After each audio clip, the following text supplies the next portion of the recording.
ഇന്ന് നമ്മുടെ കുഞ്ഞൂസിനെ ഹോസ്പിറ്റലിൽ കാണിക്കാൻ പോവുകയാണ്.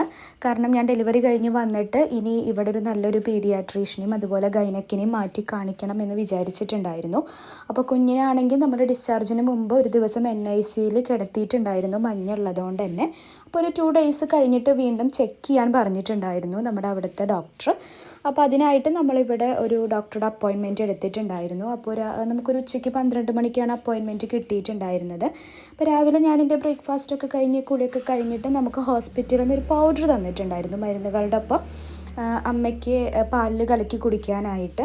അപ്പോൾ എനിക്കിത് കലക്കി കുടിക്കുമ്പോൾ ഒരു കോംപ്ലാൻ്റെ ടേസ്റ്റൊക്കെയാണ് കേട്ടോ തോന്നിയത്. എൻ്റെ ചെറുപ്പത്തിലൊക്കെ കോംപ്ലാൻ കുടിക്കുന്നൊരു ഫീൽ എനിക്ക് കിട്ടി. അവസാനം കലങ്ങിയില്ല എന്നുള്ളൊരു ഡയലോഗും കൂടിയും വേണമായിരുന്നു.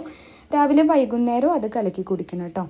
അപ്പോൾ അങ്ങനെ അതൊക്കെ കുടിച്ച് കഴിഞ്ഞിട്ട് ഞാൻ പിന്നെ മോനെ ഒന്ന് ജസ്റ്റ് ഒന്ന് തുടച്ചെടുത്ത് ഡ്രസ്സൊക്കെ മാറ്റിച്ചു. ഫുൾ കവർ ചെയ്യണ ഡ്രസ്സാണ് ഇട്ട് കൊടുത്തിട്ടുള്ളത്. കാരണം നമ്മൾ കുളിപ്പിക്കാനോ അങ്ങനെയൊന്നും തുടങ്ങിയിട്ടില്ല. ഇന്ന് ഡോക്ടറുടെ ഒരു കൺസൾട്ടേഷനും കൂടി എടുത്തിട്ട് ചെയ്യാമെന്ന് കരുതി. അങ്ങനെ ഞാനും ഡ്രസ്സൊക്കെ മാറി ഒരുങ്ങി അമ്മേനെയും കൂട്ടിയിട്ടാണ് പോകുന്നത്. അപ്പോൾ ഏട്ടനും ഏട്ടൻ്റെ ഫ്രണ്ടും കാറായിട്ട് വന്നു. അപ്പോൾ ഞങ്ങളതിനെ ഹോസ്പിറ്റലിലാക്കി തരാമെന്ന് പറഞ്ഞിട്ടുണ്ടായിരുന്നു. അങ്ങനെ മോനെ ഫുൾ കവർ ചെയ്തിട്ട് നമ്മൾ കൊണ്ടുപോവാണ്. പുറത്തേക്കൊക്കെ ഇറങ്ങുന്നതല്ലേ, അപ്പോൾ അത്രയല്ലേ ആയിട്ടുള്ളൂ. ഇന്നത്തേക്ക് 7 days ആയിട്ടേ ഉള്ളൂ. അങ്ങനെ ഞങ്ങൾ ഫൈനലി ഹോസ്പിറ്റലിലെത്തി. നമ്മുടെ ദയ ഹോസ്പിറ്റലിലാണ് കേട്ടോ കാണിച്ചത്.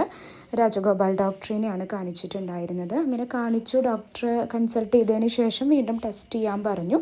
അപ്പോൾ ടെസ്റ്റ് ചെയ്തിട്ട് ഞങ്ങൾ റിസൾട്ടിന് ഒരു 1 hour വെയിറ്റ് ചെയ്തു. കാരണം റിസൾട്ട് കിട്ടിയാലാണല്ലോ നമുക്കൊരാശ്വാസം. അപ്പോൾ വിശന്നപ്പോൾ നമ്മൾ ചായ കഴിച്ചു. ഞാൻ ചായയും ബിസ്ക്കറ്റുമാണ് കഴിച്ചത്. അമ്മയാണ് സമൂസ കഴിച്ചത് കേട്ടോ.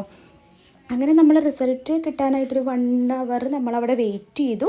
എന്നിട്ട് റിസൾട്ട് കിട്ടിയപ്പോൾ അതിൽ കുഴപ്പമൊന്നും ഉണ്ടായിരുന്നില്ല, നോർമൽ തന്നെയാണ്. അപ്പോൾ അതുകൊണ്ട് നമുക്കൊരു ആശ്വാസം. ഇനി നമുക്കൊരു 2 week കഴിഞ്ഞിട്ട് വീണ്ടും ഡോക്ടറിനെ ഒന്ന് കാണിക്കണം, കുട്ടിയുടെ വെയിറ്റൊക്കെ ഗെയിൻ ചെയ്യുന്നുണ്ടോ എന്നറിയാൻ.